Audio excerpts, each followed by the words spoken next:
Nia grabbed the stranger's face with both hands and kissed him like her life depended on it. Because in that moment, it did. She felt his shoulders tense under her palms, felt the cold night air bite her bare arms, felt her own heart slamming against her ribs so hard she thought he could feel it too. He didn't pull away. He didn't push her off. Instead, his hands slid gently to the small of her back, steady, controlled, like he'd rehearsed this 100 times before tonight. His eyes stayed open the entire time, watching something over her shoulder, watching Garrett. Snow drifted past the terrace lights behind them, catching the glow of the city below, and for one strange second, Nia forgot she was supposed to be afraid. Then reality came crashing back. Nia broke away first, breathless, her lipstick smeared, her hands still shaking. She looked up at the man she had just kissed and realized she didn't even know his name. He didn't look confused. He didn't look surprised. He looked like a man calculating odds in his head, weighing every possible outcome before deciding which one to allow. That should have frightened her more than it did. Instead, something about his stillness made her feel, for one impossible second, safe. Behind her, Garrett's voice cracked through the cold air like a whip. "What the hell is this?" Waiters near the terrace doors froze mid-step, trays balanced in their hands, eyes darting toward the exits. The string quartet inside stopped playing without anyone signaling them to stop. Hotel staff began quietly clearing the terrace, moving with the kind of urgency that comes from training, not panic. Nobody told them to leave. They simply knew. Nia didn't understand what was happening, only that the air around her had changed, thickened, gone still in a way that made her skin crawl. Somewhere behind the glass doors, a woman's champagne glass slipped from her fingers and shattered against the marble floor, and nobody even turned to look. Every eye in that ballroom had already found its way to the terrace. Across the ballroom, half hidden behind a marble column, a man in a plain black suit lifted his phone and photographed the kiss. He didn't linger. He didn't smile. He typed something fast, sent it, and disappeared into the crowd like smoke. Seconds later, phones buzzed in pockets across the city. One message, one sentence. "The chairman finally has someone to lose." Nobody explained who sent it. Nobody needed to. Nia had no idea any of this was happening. She only knew that people who had been laughing and toasting champagne moments earlier were now staring at her. Not with curiosity, with fear. A woman near the bar actually stepped back when Nia glanced at her, like proximity itself was dangerous. An older man in a tuxedo whispered something to his wife and gripped her elbow, guiding her firmly toward the elevators. A security guard near the coat check spoke quietly into his sleeve, his eyes never leaving Nia's face. Nia felt her stomach drop. She had wanted one thing tonight, for Garrett to see her with someone else and finally walk away. She never wanted this.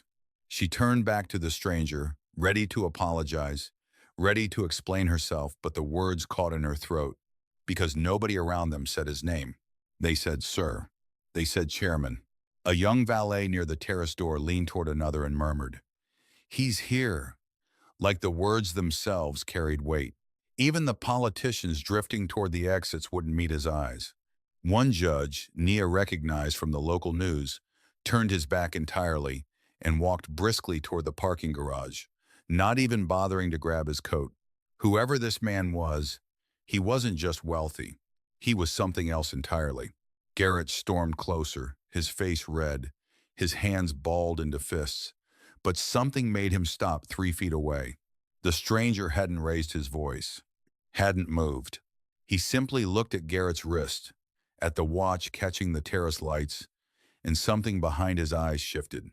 Just slightly, just enough. He knew that watch. Only a small circle of men had ever been given one exactly like it, men who sat in rooms Garrett Holloway should never have been allowed near. This wasn't a coincidence. Someone had placed Garrett in front of him tonight on purpose. The stranger didn't know who yet, but he intended to find out. Nia felt the tension building around her, like pressure before a storm, thick enough to taste, and she still didn't understand why a real estate developer from downtown Chicago was making a total stranger's jaw tighten like that. Garrett opened his mouth to threaten a lawsuit, a headline, anything to regain control of a moment that was slipping away from him. "Do you have any idea who I am?" he snapped, his voice rising over the wind. The stranger tilted his head slightly, unimpressed, almost bored. "I know exactly who you are," he said quietly. "That's the problem." Garrett's confidence flickered for the first time all night. He never finished his next sentence. Glass exploded behind them. Nia screamed and dropped to the ground on instinct, her palms scraping against the cold stone terrace floor, her ears ringing from the sharp crack that followed the shattering glass. Nobody was hit. The bullet hadn't been aimed at any of them. It had been aimed at the small security camera mounted above the terrace door, and now that camera hung sparking from its bracket, its lens destroyed, its footage gone. Someone wanted the kiss erased. But the man across the ballroom had already photographed it. Someone wanted proof it never happened. Someone else wanted proof that it did. Two goals, pulling in opposite directions. And Nia, kneeling on cold marble in a torn designer dress, had no idea she had just become the center of both. Screams broke out across the ballroom behind them as guests scattered toward the exits, heels clicking frantically against marble, jewelry catching the light as people shoved past one another toward the elevators. The stranger knelt beside her, shielding her body with his own, without a single wasted movement, his voice low and even against the chaos erupting around them. "Stay close to me," he said. "Don't run." His men moved without being told, forming a quiet wall between Nia and the open terrace doors, scanning the rooftops across the street like they had done this 100 times before. Nia's hands wouldn't stop trembling. She wanted to ask him who he was. She wanted to ask why armed men were suddenly appearing from every corner of the terrace, like they'd been waiting for this exact moment.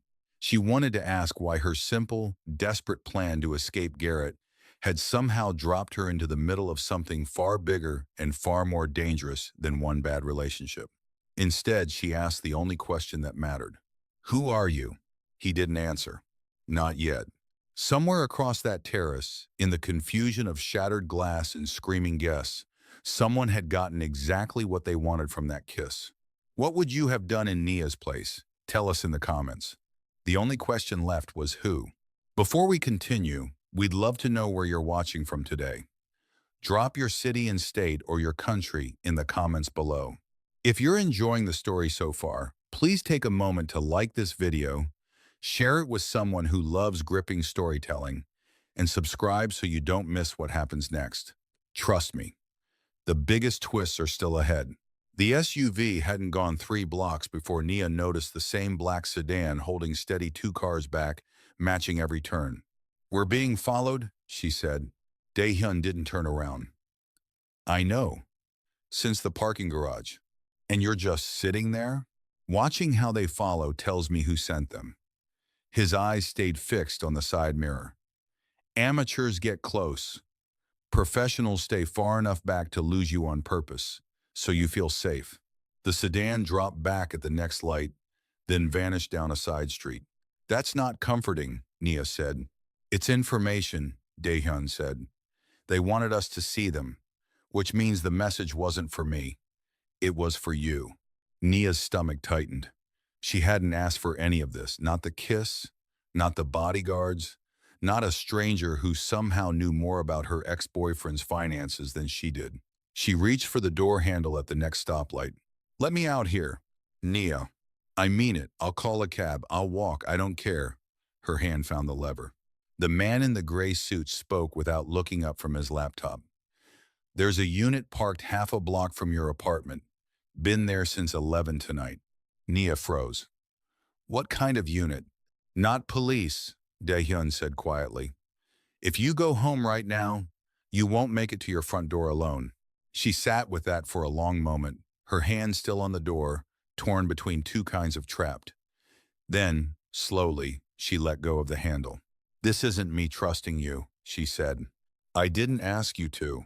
They pulled into the private garage beneath a glass tower on the river. Nia expected more men, more weapons, more of the cold efficiency she'd seen at the hotel. Instead, Dae-hyun led her into a modest kitchen with a coffee pot and a stack of unopened mail, nothing like the empire she'd imagined. You live here? One of several places. This one has no name attached to it. He set his phone on the counter, screen down, and for the first time all night his shoulders dropped an inch. Nobody followed us here. I made sure of it 4 turns ago. She stared at him. You knew we lost them before you told me we were being followed. I wanted you to see it happen, not just hear about it. That struck her harder than she expected.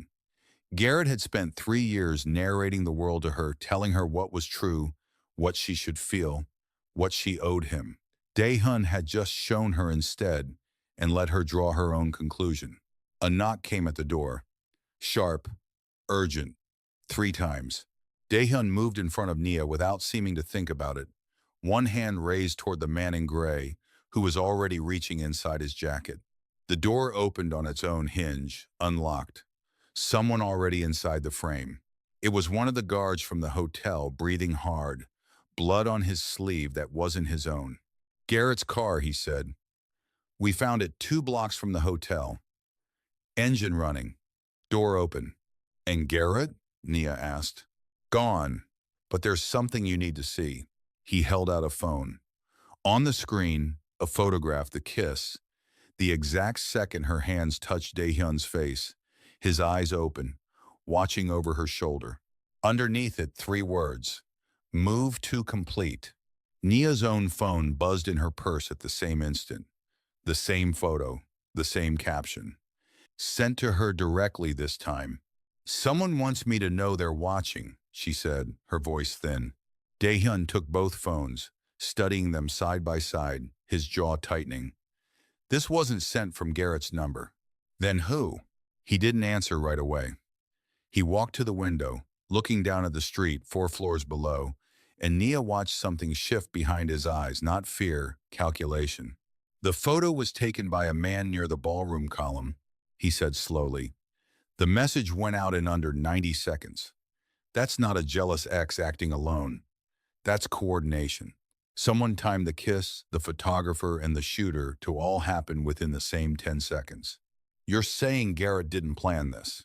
I'm saying Garrett was used the same way you were. Dae-hyun set the phones down. Which means whoever is running this already knew you'd be on that terrace tonight before you did. Nia felt the floor tilt slightly beneath her. She hadn't chosen that terrace by accident. She'd slipped away from the gala to avoid a scene. Or so she'd believed. Who else knew I'd be there? That's the question, Dae-hyun said.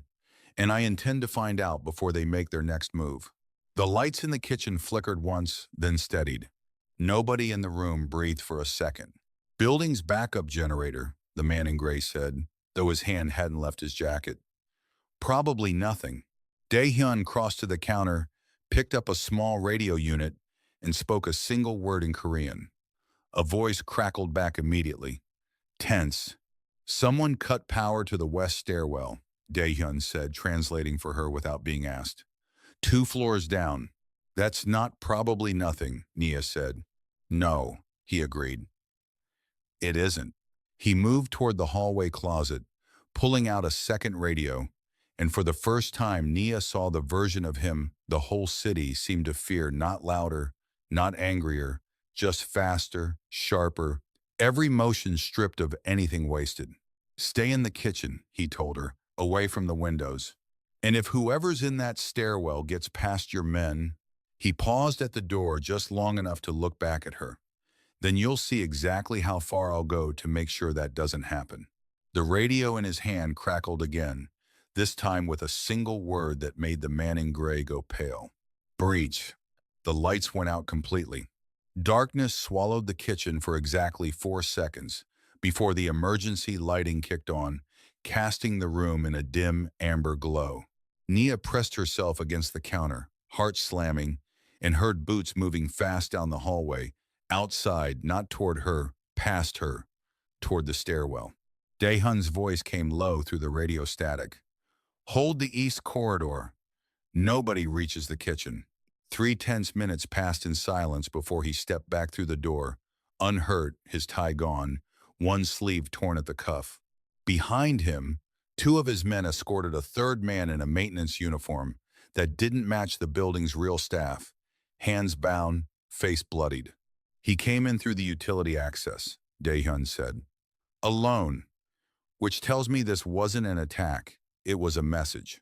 What message? Nia asked. Dae-hyun crouched slightly to meet the intruder's eyes. Tell her who sent you. The man said nothing. Dae-hyun didn't raise his voice, didn't threaten him. He simply waited, patient, until the silence itself became unbearable. Jun Seo, the man finally muttered. He wanted proof you'd protect her over your own security. Nothing more. Dae-hyun's expression didn't change, but Nia saw something settle behind his eyes, confirmation of a suspicion he'd already been carrying. My cousin, he said quietly, once the man had been taken away. Testing how far I'd go for you. And? Did you pass or fail his test? Depends who you ask. 3 days folded into each other after that quiet mornings, quieter tension, Dae-hyun always asking before entering a room, always leaving space at the table. Nia's phone kept buzzing with blocked numbers. 3 seconds of a song Garrett used to play in his car, then silence. He wasn't gone. He was circling. On the 4th morning, an emergency call pulled them both towards St. Agnes Children's Hospital on the north side. A car had rammed the front entrance minutes earlier, and armed men disguised in maintenance uniforms, the same uniform Nia had seen 3 nights ago, had used the chaos to move through the building. Nia expected Dae-hyun to secure himself first. Instead, he moved straight for the pediatric wing, directing nurses toward the side stairwell while gunfire cracked somewhere above. A nurse froze near the elevator bank, a toddler in her arms, the emergency exit blocked by fallen ceiling tile. Nia didn't think.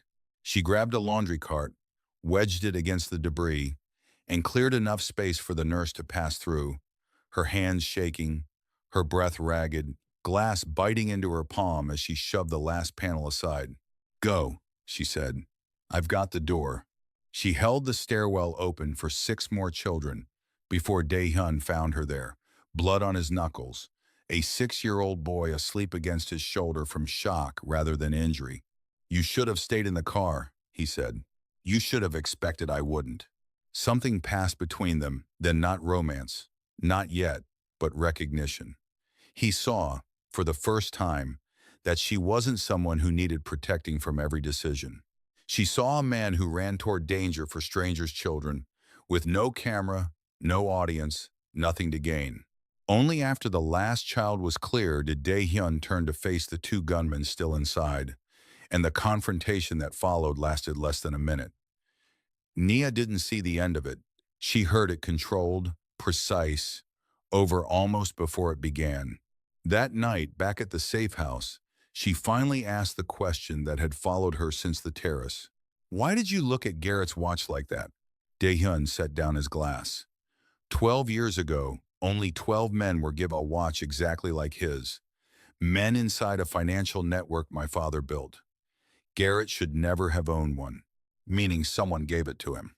Meaning someone inside my own family put him there. His voice stayed level, but his hand tightened slightly around the glass. The betrayal didn't start on that terrace, Nia. It started years before either of us knew your name was going to matter. Later, unable to sleep, she passed a cracked door at the end of the hall and heard him speaking quietly in Korean, kneeling before a small photograph of a young man's smiling face, flowers arranged beneath it. She stepped back before he noticed, her chest aching in a way she hadn't expected from a man everyone else in the city was afraid of. Across town, in an office lit only by a phone screen, Jun Seo read the report from the hospital attack with a slow, satisfied smile. The chaos, the uniforms, the timing, all of it had been his, engineered to force Dae-hyun into a public choice between duty and devotion. He had his answer now. He carried a stranger's child through gunfire for her, Jun Seo murmured to the man beside him. He's not thinking like a chairman anymore. He's thinking like a man in love.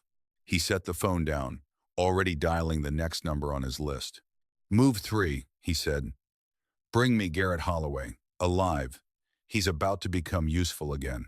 The photograph came through at 3 a.m. Diane Ferris blindfolded in a metal chair, and Nia was already pulling on her coat before Daehyun finished reading the message beneath it. Choose, it said, nothing else. This isn't about me anymore, Nia said. He's punishing every woman I ever helped. Daehyun didn't argue when she said she was going. He simply assigned 4 men to the perimeter and made her promise to keep the radio open. The warehouse smelled like rust and standing water. Garrett stood near the far wall, arms crossed, a smile stretched too tight across his face when Nia walked in alone, exactly as instructed. Look at you, he said, walking in here like you're in control. I am, he laughed, short and hollow. You always did think you were smarter than everyone in the room. Nia didn't answer. She kept her eyes on Diane, checked the rise and fall of her shoulders, confirmed she was breathing steady. Nothing to say? Garrett pushed off the wall, circling her slowly. No speech about healing, about strength, about all the garbage you feed the women at that shelter? She still said nothing. Silence, she'd learned long ago. Unsettled men like Garrett far more than argument ever could. His jaw tightened. You think you're better than me now, because of him. He spat the word like it burned. You think a mafia boss makes you safe? I think you've been following someone else's script, Nia said quietly, and you don't even know whose. Garrett's smile faltered. I don't know what you're talking about. The gala. The terrace. You didn't plan any of it, did you? She watched his face carefully, the way his eyes shifted just barely toward the door. Someone told you where I'd be standing. Someone told you exactly when to corner me. That's not, he stopped himself. You've never once, in 3 years, done anything you weren't told to do by somebody bigger than you, Nia said. Your father's business partners, your investors, and now whoever's paying you to hurt me. You've never made a single choice of your own. Shut up. You still won't say his name. Garrett's hand shot out and gripped her arm, hard enough to bruise, and for one terrible second, Nia was back in that old apartment, back in the version of herself that used to apologize for his anger. Then Diane, still blindfolded, spoke from the chair, her voice low and steady. $2 million, Diane said. That's what he told the man on the phone last night. I heard it. He thinks I'm still asleep. Garrett's grip loosened. $2 million to ruin one woman's night, Nia said. And you still don't know who paid you or why? Garrett's face cracked open, all the anger draining out of it, leaving something smaller behind. I thought I was humiliating you, he said, his voice barely above a whisper. In front of the whole city, I didn't know what that kiss was going to set off. I didn't know who he was. You were used, Nia said. Same as me. Garrett stared at her for a long moment, something breaking behind his eyes, and then he nodded to the man guarding the door. Diane's blindfold came off. Outside, Daehyun's team moved in fast, quiet, professional, and within minutes both women were clear of the building, Diane shaking but unharmed, gripping Nia's hand the entire ride back. You did that, Daehyun said, meeting them at the safe house door, something like awe in his voice. Not me. You. Nia didn't answer right away. Her hands were still trembling from adrenaline, but underneath the fear, something else had taken root. She hadn't waited to be saved. She had walked in and saved someone herself. Inside, the man in gray was already waiting, his laptop open, his expression grim. Chairman, he said, we traced the leak that's been feeding Garrett information for weeks. Daehyun's posture changed instantly. Where does it lead? Internal account, the man said. Someone with full clearance. Someone who's had access to this operation for over 20 years. The room went still. Daehyun said nothing for a long moment, his jaw tight, his eyes fixed on some point past the window. Name, he said finally. Before the man in gray could answer, another call broke through the radio on the counter, urgent, sharp static cutting through the silence. Chairman, we have a problem. Report. A device was flagged at the Port of Chicago 20 minutes ago. Confirmed explosive material. Enough to level 3 city blocks near Navy Pier. Nia's stomach dropped. How long? 1 hour, the voice said. Maybe less. We don't have a location on the trigger. Daehyun's hand tightened around the radio, and for the first time since Nia had met him, she saw something close to fear pass behind his eyes, not for himself, but for every person who would be standing near that pier in 1 hour. The man in gray set his laptop down slowly, his face pale in the dim light. "Chairman," he said quietly, "there's something else. The bomb and the leak, they're connected. The same clearance code that fed Garrett your operation is the one that authorized access to the port's security logs." Daehyun's expression didn't change, but Nia watched his knuckles go white around the edge of the counter. "Say the name," he said. The man in gray hesitated only a second before he spoke, and the word that left his mouth was one Nia had heard 100 times over the last week, always spoken with respect, always spoken like family. The name still hung in the air when the second call came through, and Daehyun didn't have time to feel the betrayal yet. He had 58 minutes. The pier swarmed within minutes, bomb squad trucks pulling against traffic, police lights bouncing off the water, a Saturday crowd of families and street vendors being pushed back block by block, while officers shouted for calm that nobody felt. A little girl in a yellow raincoat cried somewhere near the barricades, separated from her mother in the crush of bodies, and Nia broke from the group without thinking, weaving through the chaos until she found her, scooped her up, and carried her back through the line. Daehyun stood at the center of it, radio in hand, receiving reports faster than most men could process them, his voice never rising above a controlled, even tone. Then came the second report. Jun Seo had been spotted 3 blocks north, boarding a private car, alone, unguarded, a clean shot at the man responsible for all of it. Daehyun had seconds to choose. Pursue Jun Seo and end the war in one move, or stay and finish clearing civilians from the blast radius, with only 40 minutes on the clock. He didn't hesitate. "Let him go," Daehyun said. "Clear the pier." The bomb squad found the device with 6 minutes to spare, buried beneath a maintenance kiosk, and the moment the countdown froze, a collective breath seemed to move through the entire crowd at once. Jun Seo's car was long gone by then, but 60,000 people walked home that night who otherwise wouldn't have. Back at the tower, Minho was waiting in the lobby, hands folded, no weapon, no attempt to run. Daehyun stood in front of the man who had carried him out of a burning house as a child, and for a long moment he couldn't speak at all. 20 years of trust sat between them like a wall neither could climb. "You gave them everything," Daehyun finally said. "I gave them nothing they couldn't already see," Minho said quietly. "You've gone soft, Daehyun, a woman on a terrace, and now you let Jun Seo walk free to save strangers. I saved 60,000 people. And let the war continue," Minho said.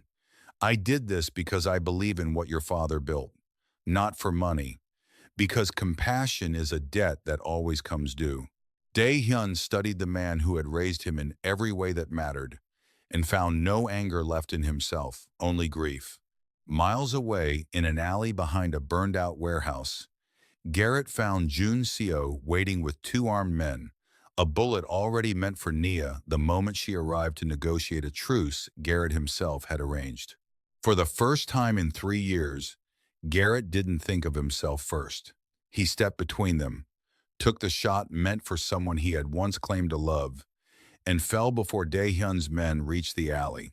He didn't say anything profound. He simply looked at Nia's photo on his phone, still open from days earlier, and closed his eyes. That night, in the quiet of the safe house, long after the sirens had faded, Nia found an old email buried in her nonprofit's donation records. An anonymous gift, dated 8 months before the gala, large enough to keep the shelter's doors open through a year she still remembered as the hardest of her life. "That was you," she said. Daehyun didn't deny it. "I read about your work. I never expected to meet the woman behind it."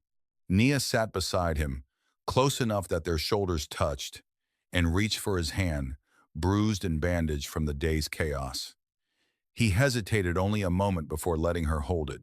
"I know," he said quietly. That was all either of them needed to say. Months later, in a private office overlooking the lights of Seoul, an elderly man studied a single photograph pulled from a folder of intelligence reports. Nia and Dae-hyun, unguarded, walking together outside a Chicago courthouse. He said nothing for a long moment, then set the photograph down gently. "Bring him home," he said. Every person in that room lowered their eyes, and somewhere beneath the quiet weight of that instruction sat a story far bigger than Chicago, one that had been waiting patiently for this exact moment to begin. If this story stayed with you, subscribe and turn on notifications so you never miss what's coming next. Tell us in the comments which moment hit you hardest, and share this with someone who needs to hear that real love never asks you to disappear.